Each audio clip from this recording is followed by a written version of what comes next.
cut. Welcome to the top cut. Welcome to the top cut. Welcome to the top cut. Top cut. Welcome to the top cut. Welcome to the top cut. Welcome to the top cut. Hello, everybody, and welcome into today's episode of the Top Cut Yu-Gi-Oh podcast. I am, of course, Sunny. I am your host. I'm here with my co-host, Kiki Nagashi Fucho. How are you doing today? You gotta love that rank 1 exceeds. We are unaffected for an entire turn when we detach material, and I am feeling undoubtedly. I'm feeling unaffected today. I got a new haircut. I applied for school. I got a lot of stuff done. Wow, you did get a lot done. Yeah, I still have to finish the freaking unfluff tutorial. So that's sitting on the back burner, but otherwise, I'm detaching 2 materials. I'm unaffected. Shoutouts to all the Drytron players out there. Well, of course, before we get too far in, let's thank all of our wonderful sponsors. So, of course, a huge thank you to ETB Games and, of course, Steelfox Games. Those are my 2 locals, respectively. I appreciate all that they do for me and for the podcast. There are TCG player links down below for those. Of course, be sure to check out all of our affiliate links, such as TCG Player and Dragon Shield. Of course, click the link before you shop to help the podcast at no extra cost to yourself. Of course, be sure to check out the sponsors of the podcast with discount codes. So, of course, be sure to check out Dragon Shield. I'm sorry, I already did that one. Gem Accessories, Top Cut Podcast 10 for 10% off your order. Be sure to check out, of course, Grimoire TCG for Top Cut 5 for 5% off your order. And, of course, Tier 0 Games for 5% off your order there with Top Cut 5 as well. And I need to make a correction on the Tier 0 Games orders. I've been saying free shipping on orders over $50. That is wrong. It is 50 pounds, which is about 65 US dollars. That's on me. I'll take the L there on that one. But I still do not think that free international shipping on orders over 65 US dollars is that bad, personally. So I think that that is definitely worth checking out. They will also be having AGOV pre-orders go up very, very soon. I would definitely turn on tweet notifications for them if that is something that you're interested in. Of course, we also want to thank all of our wonderful patrons for their continued support of the podcast. And with that said, let's go ahead and get on into the content, baby. What do you say? That sounds good to me. We've got shockingly like a fair bit of news. It's kind of scattered across a few different pieces of the Yu-Gi-Verse, I guess. But we do have a fair bit of TCG and just general Yu-Gi-Oh news. So the first one is just like very, very slim. If you like playmats, we've had a lot of playmat discourse on the show. They revealed the New York Comic-Con exclusive game mat that'll be available from October the 12th to the 15th, and it is the full art of the Crimson Dragon. So they got the full thing spread out. That's the most recent tweet I've sent if you want to see it at Sunny. But it's okay. It's pretty cool. It's got the New York Comic-Con logo on, just like the rest of them do.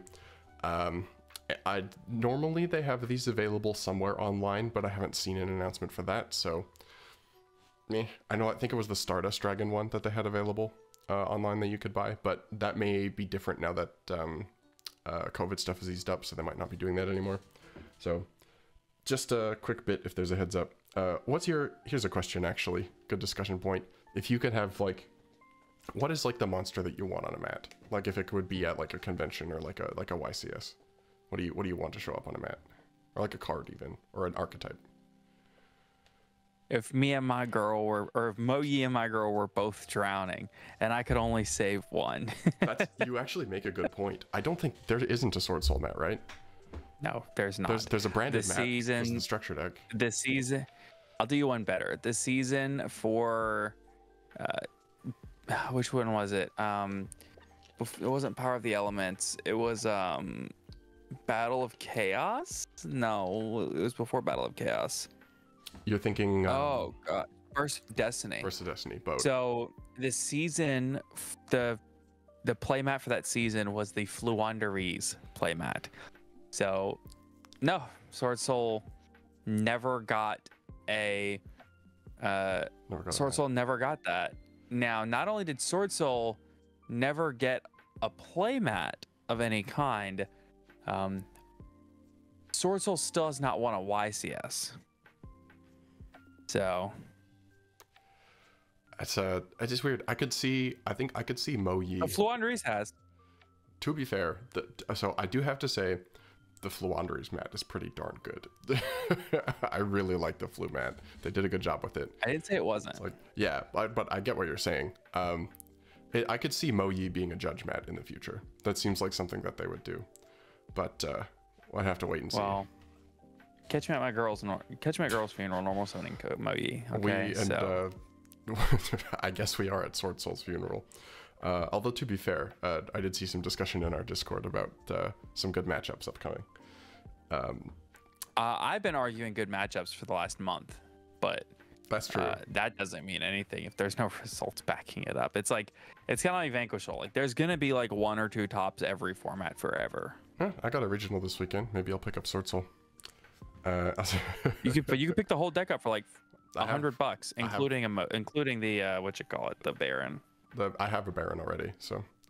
So you can pick the whole deck up for 60. My twin brother who is playing Nouvelles might still have it. I might have to check that out. Anyway, so the next piece of news, we got some OTS Pack 23 reveals straight from Konami, which is weird. We don't usually get them in this form. They posted them in like their monthly update. So the big news is that alongside Enemy Controller, another ultimate rare is Kurikara Div Incarnate, which will look really cool as an ulti, but I'm kind of sad that this is the reprint they chose to give it. Yeah, this is gonna be kind of like Kashtira Fenrir, where original printing not very easily accessible, $40 to $60 depending on the day, and then of course it gets the OTS ulti and it'll drop to $25 for the secret ish, and probably $47, $50 for the ulti. And maybe the secret will be 30. I don't know, 35 to 50 for each copy respectively, and that'll be it. What is a little strange, I think, is this card already has a Starlight, which Fenrir didn't. It does. So we could see the ulti drop. I don't think it's going to be that cheap. There have been some like rather cheap OTS ultis lately in terms of picking them up. Water Enchantress of the Temple, because it had the collectors. Fallen of Albas is another example of an ulti that's not very pricey. Tier Limit's Rhino Heart has fallen off quite a bit, as has Sprite Blue. So it's tough when there's different rarities. It's going to depend on demand. Kurikara is not seeing a lot of play right now, but it does exist. I think Vanquish Soul is playing it as an attribute sometimes. So we still don't know the third ulti, but they did reveal a couple of other reprints. We don't know if these are at super or common. Presumably, Rescue Ace Preventer is a super, because I believe it was a common, and so this is the rarity bump for it. And then DD Crow reprint, always good to see, especially because it's seeing an uptick in play right now because of Tier Limit and Unchained being very good. So the more copies of DD Crow, the better. Some of the lower end printings of this card are getting more expensive, so it's a win either way. And then the weird card here is TG1-EM1. This is a TG reprint because in Age of Overlord we are getting the TG support. This is a very old card that they might play as a searchable one of, and it doesn't have, I think, any other printings. So this is definitely cool, although I don't know that it's super impactful. So we still don't know any of the other supers or commons, and we don't know the last ulti, but it's cool to see them kind of tease it out like this.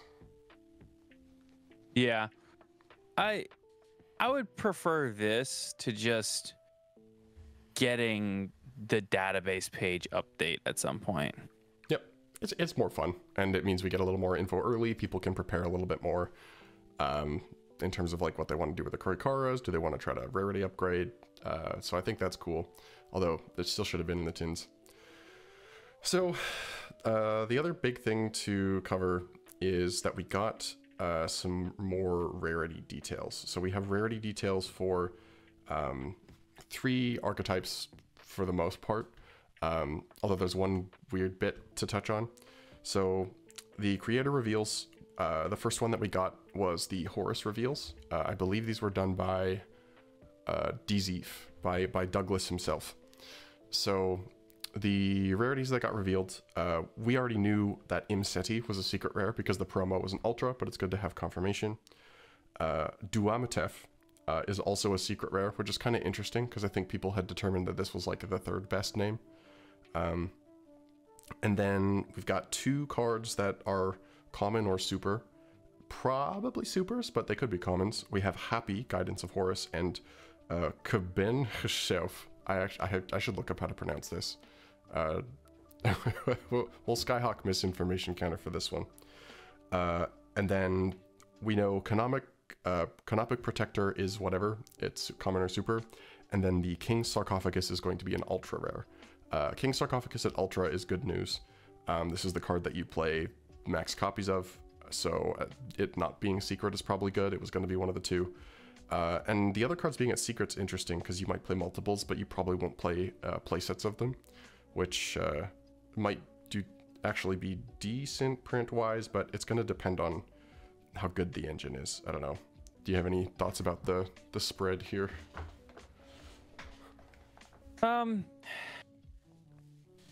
I think that overall,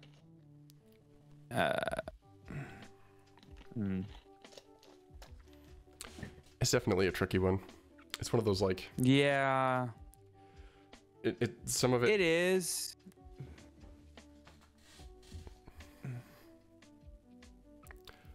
I don't know. What do you think? I know you kind of said it again, but I don't know. Reiterate. What do you think? So, like, I think, focus in. TCG, I don't know that this engine is as good as people are talking it up as. I think it takes up a lot of space. It's a little bit conditional, and there are not as many decks that can abuse it as I think people would assume. I think the tier Horus build is a little bit cope. It's going to depend on how people mess with it. The zombie vampire is obviously something that has high potential, but I think the biggest thing that people will be using this for is to do Giant Trainer for free draws. And the other thing is that these cards are very sticky and difficult to remove. I think part of the reason that they did well in the OCG is because they played well under Maxi, and they offered a few like variety options, and I'm unsure that they will have the same impact here. But they are like undeniably good cards, so time will tell. But there's other stuff in the set it's competing with, so I wouldn't expect these to be too crazy on release. So I guess this gives us 2 of the secrets, if nothing else. Yep.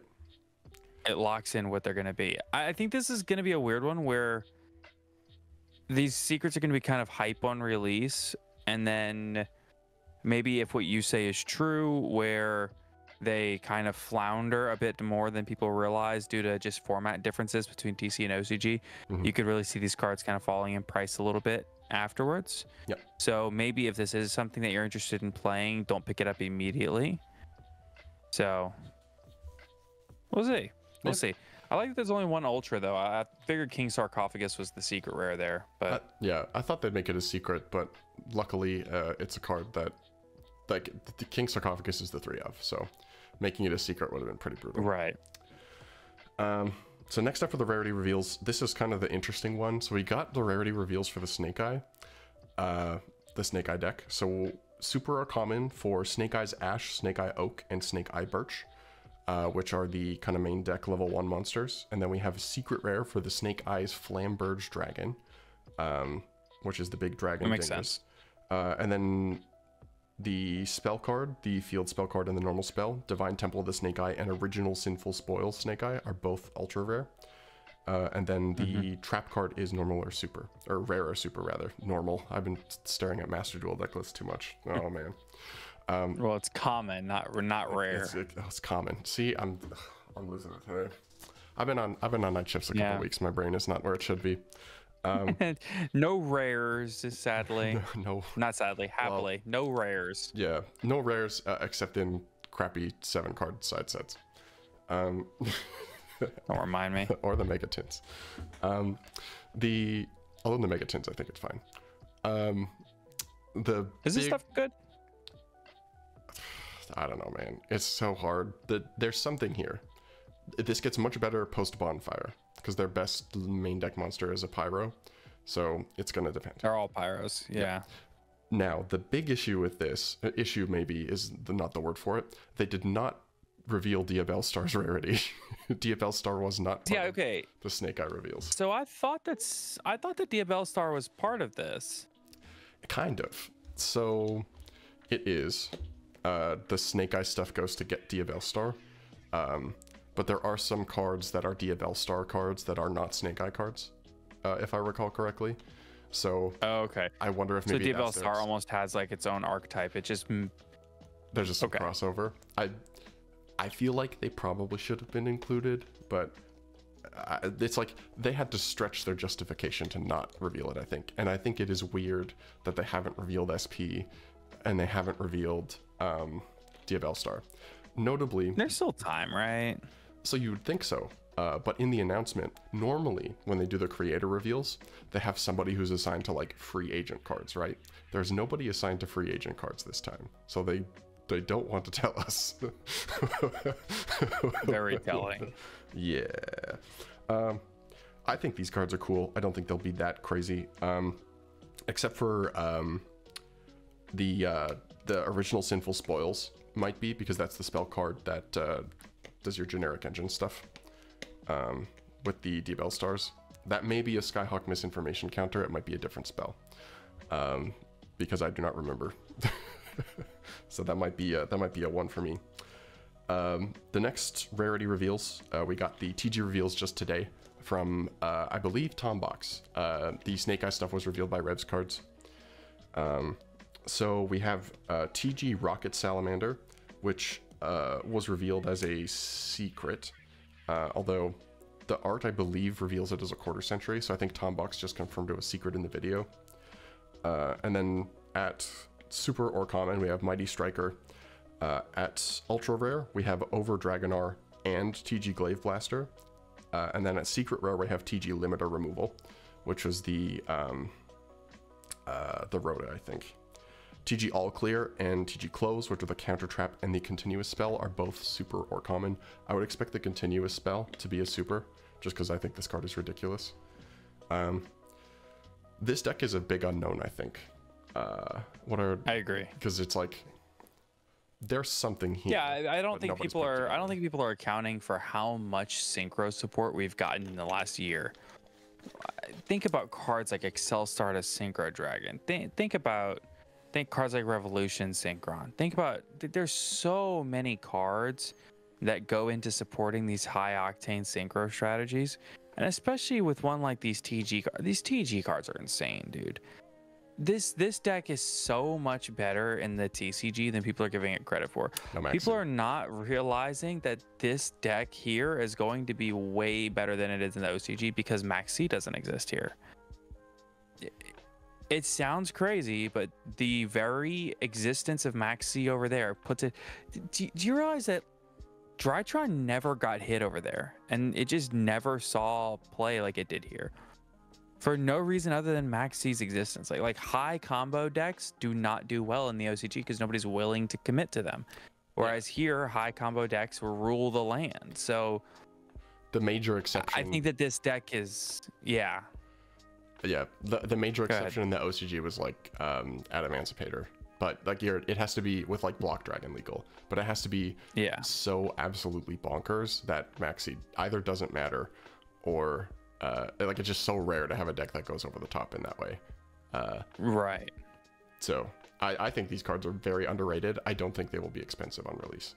I don't think people are. And I think that if you're considering it, you should get them on release. Yeah, I think that being all ultras, I don't think there should be any of these cards worth more than like $10. There are a few secrets. Rocket Salamander. Are there? So Rocket Salamander and TG Limiter Removal are listed as secrets. Their pictures are quarter century secret rare. Oh, that might be why I got confused. Yeah, no, it's got the orange text. So you're definitely not wrong about that. Okay. Yeah, because I see that now. Did you say it? So notably, tomorrow we should get the box openings. So we'll get to see probably all of the TCG exclusives, like the weird like one-off cards that they put in, and then we should hopefully get to see some rarities, although it's not always guaranteed to get all the information. So there should be multiple openings that go up the date of listening, which would be this Friday. There's one more piece of news, and that's that we have a new card, and I forgot to link this. I don't know if you've read this one. This is in Phantom Nightmare. I will copy the link and send it to you. Yeah, that works. Unless you've already got it on YG.org. Actually, I know exactly what card you're talking about already. Yeah, do you want to go ahead and read this one? card's meticulous. Yeah, so it's a new card from Phantom Nightmare. It's a normal spell card called Back Mutation. You can only activate one card with this card's name per turn, which is already sending red flags because it's activate, not use, but whatever. Tribute one fusion or synchro monster. Special summon one monster at the same original level from your deck, but return it to your hand during the end phase. That's so ridiculous. This is reverse metamorphosis. So this card is really interesting. I think there's one deck that it's very clearly just absolutely busted out the walls in. But I think it's kind of mid in a lot of other stuff. This card is bonkers in Runic. Yeah, because it's Runic Sprite. Just because of how free it is. Because you can even you contribute Hugin Summon Blue from deck, right? Right. Like that's nuts. That's ridiculous. But there's a whole it's absurd. There's a bunch of other applications, like you can use it to go get any level 2 or any level 4, because you have you've got access, and any level 3 because you have access to Munin and Jerry. And if you want to play the generator build, you can just tribute 4 or 5. Yeah, you contribute the Sleipnir, the level 9 to go get the 9s. Yeah. So Runic has access, which is insane, to a bunch of different levels. There are Runic Generator is unironically a terrifying deck with this card. What's interesting is that it's hard because the field spells compete, but honestly, Generator could just play it as a consistency tool. There's definitely options. They could also just not rely on even boss stage, which sounds insane, but what's the most insane thing that you can think of with this card, just off the top of your head? So tributing a fusion or a synchro was relevant, because I think there are a lot of strategies that can more easily access a synchro. Some crazy stuff you can do with this. Dinosaur may play this post Hornsaurus, because you can tribute that fusion to go get Xenometeorus from deck after you've already gotten the additional normal summon. Any deck that can put up Herald of the Arclight, this card is ridiculous, because it goes and gets you any level 4 in the game, and then your Herald of Arclight triggers to search. There's... You want to know something funny you can do in Sword Soul with it? In theory, you could. I'm not saying it would be good necessarily, but in theory, if the cards in your hand are Adhara and what's his name? Ashino? Longyan. If there's a way to make Yazi on turn 0, there's a world where you can if there's a reason for you to make Yazi and still combo, there's a world where you could make Yazi tribute something like Mist Valley Apex Avian to just have an Omni Negate on your board and insulate from Nibiru and then do stuff. I think that any level 7, what I'm saying is you can make Mist Valley Apex Avian out of it, which is crazy. Kestira could play this, frankly. They just honestly, yeah. They just special a guy and then they go, this Avian, keep playing. That's possible. No, because it's got to be a fusion or synchro monster. Oh, that's true. The Skyhawk misinformation counter goes up again. They could summon a guy though. They could still summon a guy. Yep. The main way that I think this gets used too. Branded can use this to go get some really nasty stuff. That's at level 8 oh to 9. Gosh, yeah. I think the main thing is that this is very compatible with cards like Instant Fusion, Ready Fusion, namely, and Instant Contact. Yeah. So I think we could see people playing those cards. Instant Contact and Hero for this seems reasonable, because you can then go get any level 4 if there's a fusion. Ready Fusion has targets from level 2 through 6. So it's a 2-card combo that specials any monster from your deck, provided that you're playing the right level. I just thought about something. Mm-hmm. Any deck that uses Ancient Fairy Dragon as a combo enabler can use it as the combo enabler on Summon 3. Special summon something on summon 4, do this, and summon Avian on 5. Yep. I mean, you can already do Crystal Wing, but this is an option.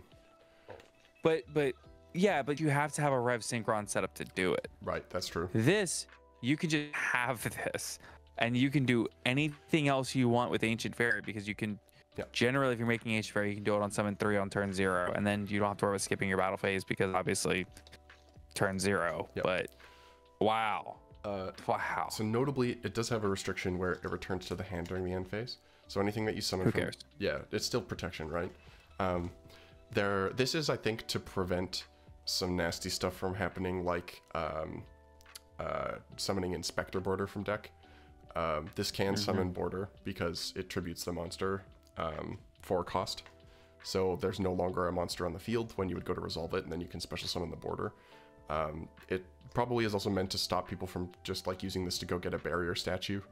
Like it's basically meant to, like, you can go get a combo enabler, but you can't go get a floodgate unless you get really creative. So there's that. It's cool. It has a lot of possibilities. Who wants to give me a level 11 that I contribute in Summon Gate Guardian? True. It is a very cool card, but it requires setup, and it's never doing anything by itself. So I don't think it's actually that crazy. I think Metamorphosis is decidedly more crazy, because you don't have to invest in an extra deck monster first. I feel yeah, for sure. So I think this is cool to release. I don't think it's crazy, and if it gets really good, we can ban it, and we sit it next to Metamorphosis on the list. I think that it is not okay to release, and that it is crazy, and that it is bannable, and that I don't want this card to exist, because I don't like the fact that it's just going to... You know what this reminds me of? Actually, Small World. It's a card with infinite potential that, I don't know, I guess it's like one of those cards that could always be talked about as, hey, this card's crazy. Right. Anyway. Has Small World been that crazy, though? It's been really good. It was in MathMech. In MathMech, and they hit Circular, and it's really good in Rika, but there's not that much else that's playing it right now, yeah? So I think having cards like this is fine sometimes. And I think this is correct that there's not a lot playing it, but... And it's probably not bannable, but it is that crazy. I think, this is a card that will definitely have a home someday. I just don't think, aside from Runic, I don't think there's really a home right now. I will say the art for this card is very cool. The flavor of it is amazing. So it shows Cyber Dragon alongside Dark Balter the Terrible. Is that what that is? Yeah, it's kind of a cool... I think it's kind of a nod to Metamorphosis in a way, because that's how you would use it in Go format with the level 5. Yeah. So that's probably what this is. I think that's cool. I agree. So, do you want to get into the main topic today? I can. What's the main topic? So we've got about 15 minutes. I want to talk for a little bit about diversity within Yu-Gi-Oh. Oh. So, okay. Yeah. So, there's been some discussion lately about health within a format. And personally, to me, a format's health is not necessarily determined by the viability of X amount of decks within the format. So, a great example is last summer, right? There's probably a dozen, 15 different decks that are all viable decks. But we all consider that format to have been really bad. Notably because of the 15 decks that are viable, a dozen of them are different flavors of Scythe Lock, and the ones that aren't Scythe Locking are Mystic Mining, right? I want to say finals that summer was in the finals for the NAWCQ was Sword Soul versus maybe it was Sky Striker. It was Striker. It was Ryan Yu on Striker. Right. So we're talking about two Mystic Mine decks, and they climbed through a field of Scythe Locking decks to get there. Same thing happened in the EU WCQ, where the finals was won by, it was Marcus Patel and Rika. But the weird part about it was that he was playing Mystic Mine, because he's like, yeah, it's just the craziest card in Yu-Gi-Oh! You'd be crazy not to play it. When you have a format like that, it doesn't matter if it's diverse if the decks are not fun to play against. Whereas I think that if you have a format where you have 3 decks, right, that can be just as fun or more fun. It can also suck though. Let's look at a format like Dino Rabbit, Windup, Inzektor. Famously one of the worst, most hated formats in Yu-Gi-Oh! However, it was only 3 decks, right? You can even look at a 2-deck format. A Dragon Roller format, while not quite tier 0, was pretty much there, but the second best format deck, the format was Spellbook. A lot of people hate that format, but I think that the reason a lot of people hate it is less because of the gameplay and more because of the price point of the format. Well, this can be another thing that ruins the format. One of the most famous formats that we have, and one of the most popular formats that we have right now, is Edison format. It is a ridiculously popular format with 25 decks that you could play. All of them are a lot of fun, just about. There's a couple of them that kind of suck, but generally the things happening in Edison format are relatively healthy. And right now, I think you could say close to the same thing, that overall, if you go to a tournament, I think your tournament experience will probably be pretty good right now. But I think that there are still underlying issues within the format that probably need to be addressed for the future health of the game, if that makes sense. Yep. There's things that, like thrust is a problem. It really is. And we've gotten several comments in the Discord server that like, maybe I think you're making too big of a deal out of it. No, I think turn 0 going to get a floodgate like Featherstorm or D-Barrier or Eradicator is a problem. And turn 2 going to get things like an extender, an enabler, a talents to go get a hand rip, anything like that is just absurd as well. So I don't necessarily know that you can really fix that without banning a lot of cards, but I just really want to impress that I don't think that the health of a format is necessarily dependent on the number of decks that are playable. Yep, I think that's true. It's definitely true that diversity is a blank. Like, is not, or rather, it's not necessarily a given that a format is good. DPE Scythelock, like you brought up, is basically the perfect example of a format where, yeah, you could play like 12 decks, but all of them were Scythelocking you, and all of them were making Verte, right? And while that can be good, but that was even before that. That was like that was like March. Yep. So we've got April. We got multiple examples of it. And the big thing about that is like, yeah, a lot of those cards can help rogue decks compete, which is why you see more of them in formats where those generic options are accessible, but it also means that it's boring to play, and that kind of defeats the purpose. I think where we are right now in the format is pretty darn good, with some outliers, and I think the main thing actually is the price point. You mentioned Dragon Ruler was a format where the gameplay was really good, but the price point was not great. We're not at that extreme, but I think we're in a similar situation right now. We've already talked at length about the price of thrust being a problem. The power of it is also an issue. But like this format would be an Edison style format with the number of decks and the options that you have access to, if not for thrust going to get floodgates or triple tactics talent and that price gate that exists. I think Edison has benefited a bit from the passage of time from a price perspective. I think there probably would have been like times within that format where price would have been an issue, but looking back at it, that's less of an issue because of a whole bunch of reprints. And although maybe there are some decks now with some buyouts now that it's gone in popularity, but there was probably a sweet spot. So I am somebody who personally prefers diverse formats. Even, like, I would say honestly, I prefer something like DPE Scythe format to a tier 0 format like Tier Limit. I would much rather be able to play different engines than play the same deck. I think some 4 or 5 deck formats can be really good. One example is Toss. I think importantly, with like a 3 to 4 deck format, there still has to be room for other things to play. Toss is a pretty solid example of that.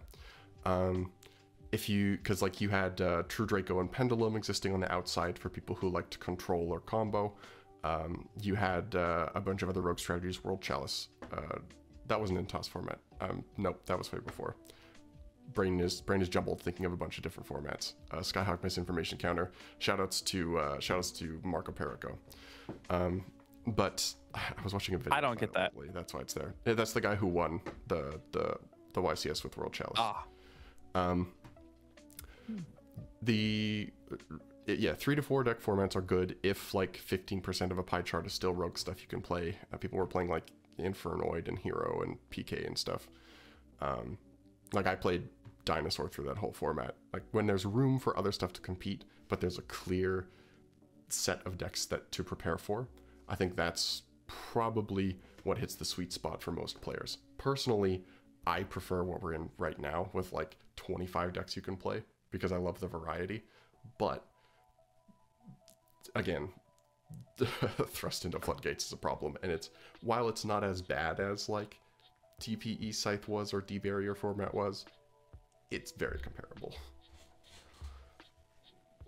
I think the worst format for me, since I've come back into the game, was honestly around, like you said, that DPE Scythelock format. Dude, when Prank Kids was like the best deck, my issue wasn't the Prank Kids.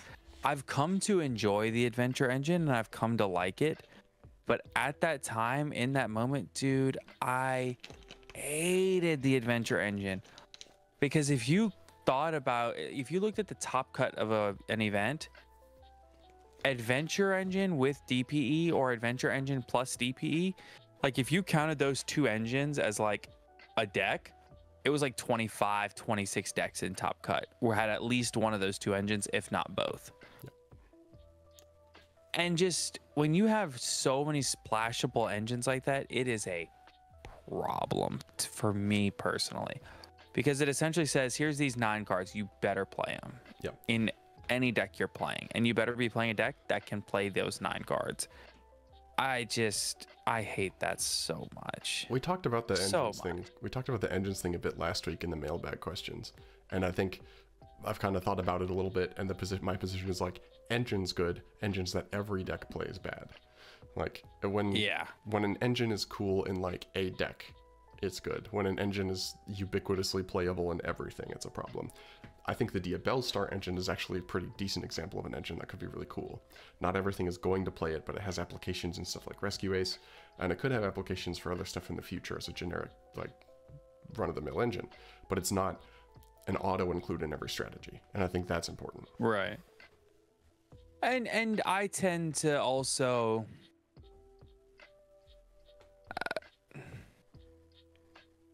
lose my train of thought. I tend to lose my train of thought. Wow.